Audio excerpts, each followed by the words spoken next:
तर मी ना पटकन होणाऱ्या तांदळाची खीर करते बरं का. आता काय झालंय सांगू का, रात्रीचा भात शिल्लक होता आणि रात्रीचा भाताचं म्हटलं आता करायचं काय? म्हटलं चला आता खीर करूया. त्या भाताला काय केलं मिक्सरमधून फिरवून घेतलं.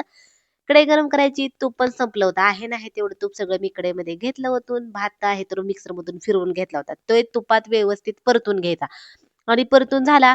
आता तुम्हाला काय वाटेल सांगू का, रात्रीचं आहे कसं लागतंय काय माहिती. एकदा करा. एकदा केल्याशिवाय तुम्हाला समजणार नाही. ओळखायला सुद्धा येणार नाही की रात्रीच्या भातापासून खीर केली मी. त्यामुळं करा एकदा आणि खावा. आता कशी केली ते पण बघा. तर ते तुपामध्ये परतून झालं ना, थोडेसे ड्रायफ्रुट्स घालायचे.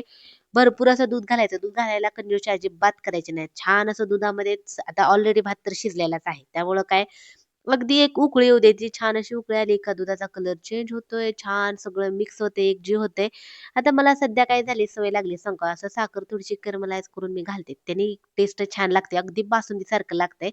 तुम्हाला नसेल आवडत ना, तर ह्या स्टेजला तुम्ही साखर आणि वेलची पूड घालू शकता. पण मी थोडंसं आपलं नवीन काहीतरी वेगळं म्हणून अशी साखर करून घालते.